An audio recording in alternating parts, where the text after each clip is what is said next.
В этом году мы отмечаем 77-ю годовщину депортации нашего народа. В преддверии этой даты во всей республике проходят памятные мероприятия, посвященные трагическим событиям 23 февраля 1944 года. Готовит мероприятие общереспубликанского характера и региональный Минкульт силами творческих коллективов Ингушетии. Сейчас на площадке Дома культуры города Назрани полным ходом идут репетиции. В программу вечера памяти войдут стихи, посвященные тем, кто побывал в ссылке и перенес на себе все трудности, боль и лишением. Читают их актеры, режиссеры театров, именитые артисты. Кроме того, организаторы обещают много музыкальных номеров, старинные ингушские песни.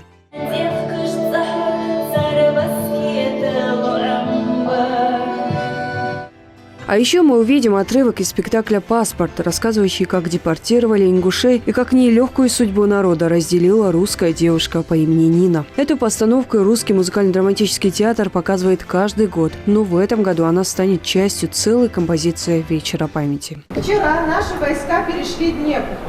Моего друга Мусу, о котором я вам рассказывал, по ранению отправляют домой. Для него война закончилась. Нина Георгиевна, мы исполняем указ Президиума Верховного Совета СССР о выселении ингушского народа. Вы русская, вас это не касается. И дочь вашу мы тоже не тронем, а родителей вашего мужа мы обязаны арестовать. Его наградили. Уже 5 раз наградили, а вы его семью не имеете права. Имеем!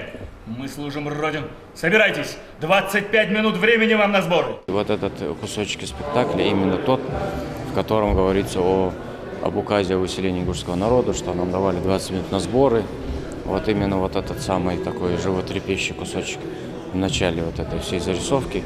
А основная канва этого мероприятия, оно музыкально-чтецкая композиция. Это там будут, естественно, наши песни на ингушском языке, песни, которые звучали в Казахстане, песни, которые нам напоминали о родине, о горах, о Кавказе. И ребята будут читать стихи разных поэтов. В принципе, здесь использованы стихи поэтов не только ингушских классиков, но и поэтов всех депортированных народов. Народный артист республики, актер и режиссер Ахмет Лианов участвует в мероприятии и как актер, и на нем лежит ответственность за театральную часть. Он отмечает, что программа разделена по направлениям между несколькими организаторами. Кто-то готовит вокальные номера, оркестр, кто-то танцевальный и театральный. Это очень важно, поскольку времени не так много. Мы помогаем каждый друг другу в каком-то своем блоке. Я в начальном блоке театрализованной части. Кто-то, Айна Ильясова, работает именно чисто с вокалом, с оркестром, где основной упор делается на филармонию. То есть каждый из нас занят своими блоками, потом мы это все соединяем. Я искал настойчиво и смело дороги, что на родину вели. Ты жизнь мою и честь в пути хранила, в борьбе. Холода сибирской стужи не пожалели никого. За что такой урок заслужен? В глазах немой вопрос. Свет высот, наполняющий радостью грудь. Позабудь горской жизни извечную суть. Мне твердят, позабудь дорогие края, где зарыта в земле пуповина твоя и очаг, пред которым сидела семья. Нужно отметить, что памятные мероприятия пройдут не только в стенах Назрановского ДК, но и на мемориале памяти и славы, где свою театрализованную часть готовят актеры Ингушского драматического театра имени Идриса Базоркина. Первый блок возложен на национальный ингушский театр имени Базоркина. Ихний блок будет работать на мемориале, там, где наши эти 9 башен. Ихний блок будет там, а вот именно театрализованная чтецкая история, она будет здесь, в котором будут участвовать русский театр, ребята из БАРТ будут участвовать, ТЮЗ участвует и филармония, естественно. Но в этой части пока остаются все те же самые, что у нас были. Единственное, там меняется главный персонаж, это маленькая девочка. Она из года в год растет, и мы из года в год ищем ребенка, который меньше ростом. В этом году будет еще совсем маленькая девчонка. Мы с ней репетируем, благо там текста немного, но мы все-таки она актерски отрабатывает свою задачу поставленную. Упрекнуть, ведь на войне он защищал отчизну.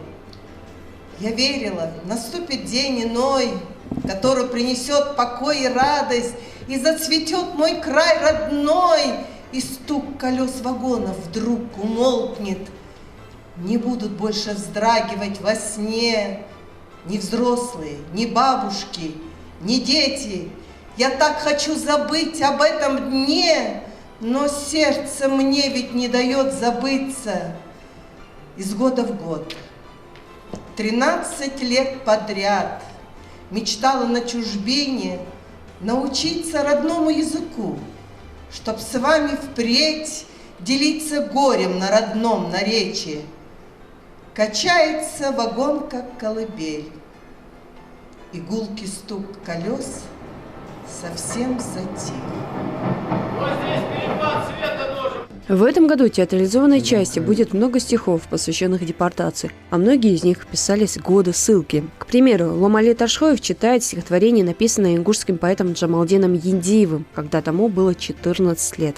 Человека, чей монумент на нас давил. Не стану длительным рассказом томить, как позади черта, когда язык к зубам привязан, а песня в сердце заперта. Молчит, нема.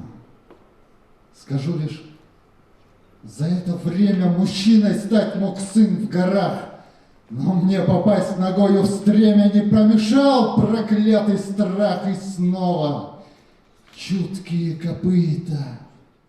Я не хочу, чтобы люди, чтобы молодежь забывала, что эта история в нашей жизни была. Потому что мы, ну что греха таить, молодежь читать не любит, а у нее вообще понятие с датами, что было 10 лет назад, у них все это размыто. И их все-таки хочется вернуть, потому что мне всегда бывает это очень трогательно, когда мы, допустим, молодежь, есть там люди старшего возраста, там люди, которые там 50 лет, допустим, да, они говорят: «Вы Адахтачхан». Понятно, что его в этой истории не было. Он не был в вагоне, он не рождался в Казахстане. Но это сегодня мы все равно говорим «Вы Адахтачхан». Мы все равно, для нас это история, в которой я тоже ввязан. Меня там не было, я через шкуру это не проживал. Но у меня как априори это боль через моих предков, которые там остались, дорога остались. Она, наверное, вот этим шлейфом проходит, и мы сегодня все равно говорим «Вы Адахтачхан», ощущение, как будто я там был, и меня тоже... Приобщенность. Да. Но она есть на самом деле. И нам хочется, чтобы эта молодежь, которая приходит, она тоже понимала, что она тоже часть вот этой трагедии этого народа. Это наша кровь, это наша история. Поэтому вот эти мероприятия нельзя забывать. Их нужно максимально вытаскивать, максимально новые страницы открывать. Мы не будем раскрывать сюжет всего мероприятия, чтобы оставить небольшую интригу, но скажем, что памятный вечер в очередной раз напомнит нам о важных страницах истории ингушского народа и заставит удивиться стойкости предков.